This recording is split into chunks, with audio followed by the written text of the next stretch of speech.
राधे राधे दोस्तों। आज की हमारी कहानी है नौकरानी। बहू सुन रही है, आज तेरी ननद आ रही है, उसके लिए ढंग का इंतजाम होना चाहिए। ऐसा ना लगे कि मायके आकर रूखा सूखा खाना मिला। हाँ माँ जी, सुन रही हूँ। सास बोली, सुबह उसके लिए आलू पराठा बनेगा ताकि उठते ही उसे अपने घर का स्वाद मिले। फिर दोपहर में दाल मखनी, मटर पनीर और पुलाव रहेगा। और शाम को कचौरी के साथ दही बड़े भी बनेंगे ताकि जो भी देखे कहे, वाह क्या मायका मिला है। बहू के हाथ रुक गए और उसने कहा, माँ जी इतना सब आज ही?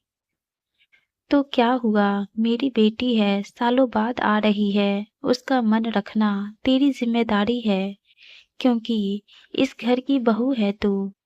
बहू ने गहरी सांस ली और बोली, माँ जी मैं सुबह से 3 बार चूल्हा जला चुकी हूँ। आपकी चाय, पापा जी का नाश्ता, सबका खाना सब मैंने ही बनाया है। अब फिर इतना एक ही दिन में?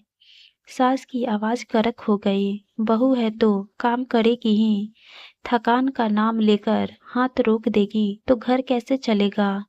बहू ने पलटकर देखा और कहा, माँ जी मैं काम से नहीं भाग रही हूँ, मैं बस ये बता रही हूँ कि मैं भी इंसान हूँ, कोई मशीन नहीं जो बस चलती ही जाए।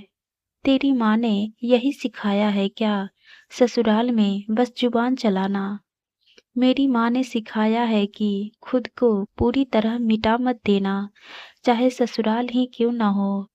तो ननद आएगी और तेरे रहते भूखी बैठेगी? नहीं माँ जी, मैं उसे भूखा नहीं रहने दूंगी, लेकिन मैं उनकी नौकरानी भी नहीं हूँ। क्या कहा तूने? मैं नौकरानी नहीं हूँ ननद की, मैं इस घर की बहू हूँ।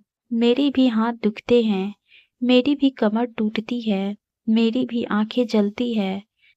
तेरे रहते मेरी बेटी को कमी महसूस हो। कमी तब महसूस होती है माँ जी जब प्यार ना हो। काम तो हर जगह मिल जाता है, घर ऐसे ही चलता है। घर इंसानों से चलता है, डर से नहीं। आंगन में जैसे हवा रुक गई, चूल्हे की आग धीमी पड़ गई और पहली बार उस घर में बहू की बात बिना कापे साफ साफ गूंजी। दोपहर ढलते ही दरवाजे पर आहट हुई और बाहर से आवाज आई, माँ मैं आ गई। सास की आंखें चमक उठी और वह तेजी से दरवाजे की तरफ बढ़ी जा रही थी। मेरी बच्ची आ गई। अरे बहू जल्दी बाहर आ, तेरी ननद आई है। बहू ने हाथ पोंछे और आंगन में आई तो ननद बैग रखे खड़ी थी। चेहरे पर थकान भी थी और अपनापन भी। भाभी, बहू ने हल्की मुस्कान के साथ कहा, आ गई?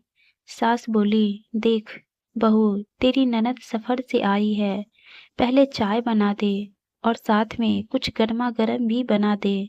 सुबह से मैं बोल रही हूँ कि कचौड़ी बनानी है। बहू ने सास की तरफ देखा, फिर ननद की तरफ देखा और बोली, अभी चाय बना देती हूँ, बाकी बाद में देख लेंगे। सास की आवाज तेज हो गई, बाद में क्या होता है, मेरी बेटी भूखी बैठी रहेगी। ननद ने कहा, माँ रहने दो, भाभी ठीक कह रही है, सफर से आए हों, इतना सब अभी नहीं चाहिए। सास पलटकर बोली, तू क्यों इसका पक्ष ले रही है? तू मेहमान है यहाँ, तेरे लिए तो सब बनेगा ही। ननद ने बहू की तरफ देखा, फिर बोली, माँ मैं मेहमान नहीं हूँ, ये मेरा भी घर है और मैं देख रही हूँ कि भाभी की आंखों में कितनी थकान है। बहू की पलकों में पानी भर आया पर उसने सिर नहीं झुकाया। सास बोली, इस घर में सब थकते हैं लेकिन काम नहीं छोड़ते। बहू सामने आकर बोली, माँ जी मैं काम छोड़ नहीं रही हूँ, मैं बस इतना कह रही हूँ कि सब कुछ मेरी जिम्मेदारी नहीं हो सकता। ननद ने पूछा, भाभी माँ आपसे क्या क्या बनवाना चाहती है? बहू ने बिना झिझके कहा, आलू पराठा, दाल मखनी, मटर पनीर, पुलाव, कचौड़ी, दही बड़े सब एक ही दिन में बनवाना चाहती हैं। ननद कुछ पल चुप रही, फिर बोली, इतना सब अकेले आप? सास ने कहा, और कौन करेगा, बहू ही तो है। ननद ने माँ की तरफ देखते हुए कहा, माँ, मैं आपकी बेटी हूँ, लेकिन भाभी भी किसी की बेटी है। आप चाहती हैं कि मैं खुश रहूं, तो क्या ये खुशी भाभी की थकान पर टिकी हो?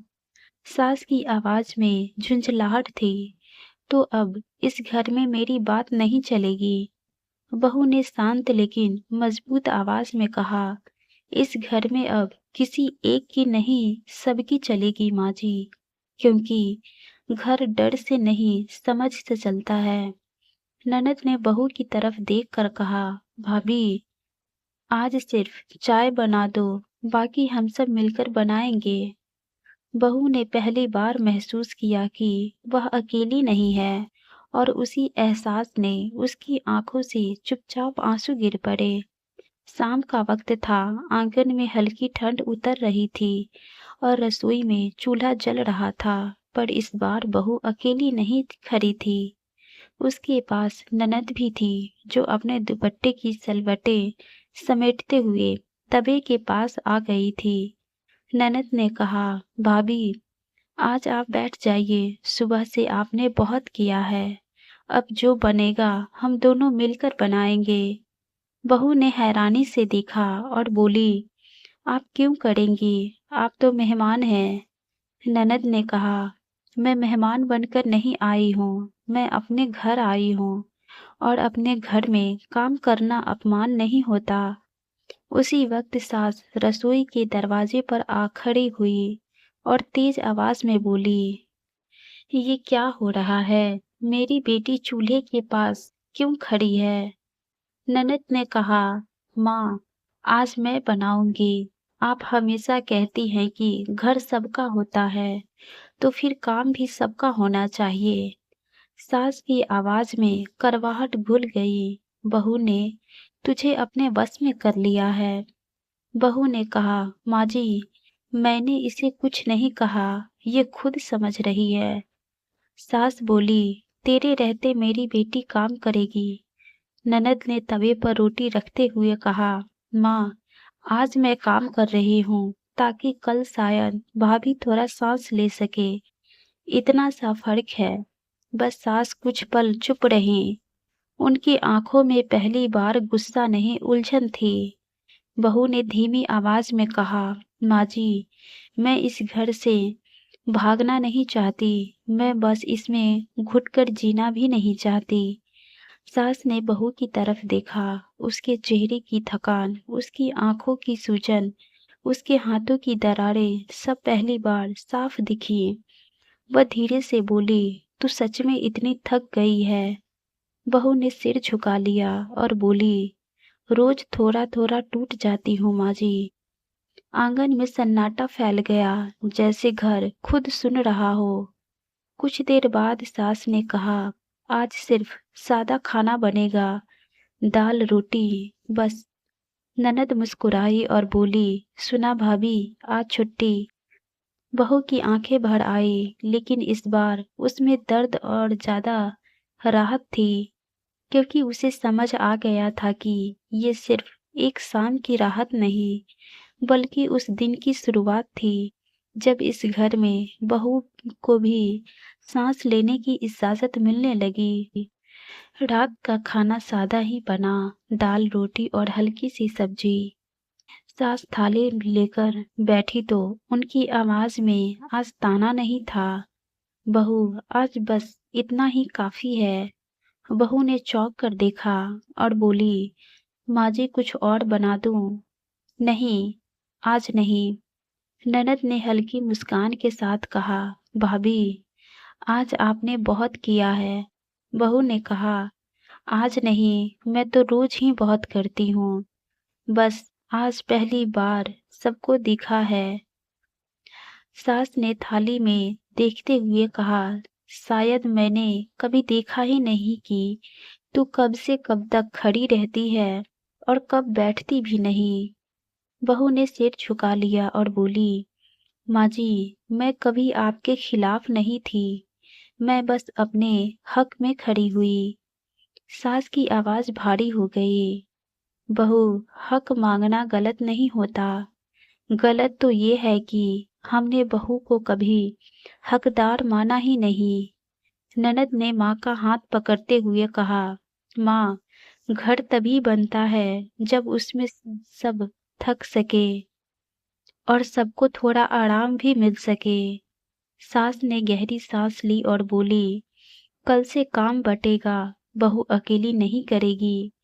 बहू की आंखों से आंसू बह निकले, लेकिन इस बार वे दर्द के नहीं थे, बल्कि उस भरोसे के थे जो पहली बार उसे मिला था। वह बोली, मैं बस यही चाहती थी कि मुझे भी इस घर का हिस्सा समझा जाए। सास ने धीरे से उसके सिर पर हाथ रखा और कहा, तू सिर्फ बहू नहीं है, तू भी इस घर की अपनी है। आंगन में रात की हवा बह रही थी। चूल्हा ठंडा पड़ा था, पर घर के अंदर एक नई गर्माहट जन्म ले चुकी थी। उस दिन के बाद बहू ने काम किया, पर मजबूरी में नहीं, सम्मान के साथ किया। ननद आई तो सबने मिलकर बनाया, और सास हर बार यही बोली कि बहू है पर इंसान पहले है। इस कहानी से हमें यही सीख मिलती है कि घर तभी घर बनता है जब बहू को सिर्फ काम करने वाली नहीं, बल्कि इंसान समझा जाए। कहानी दिल को छू गई हो तो लाइक, शेयर और सब्सक्राइब जरूर करें। धन्यवाद।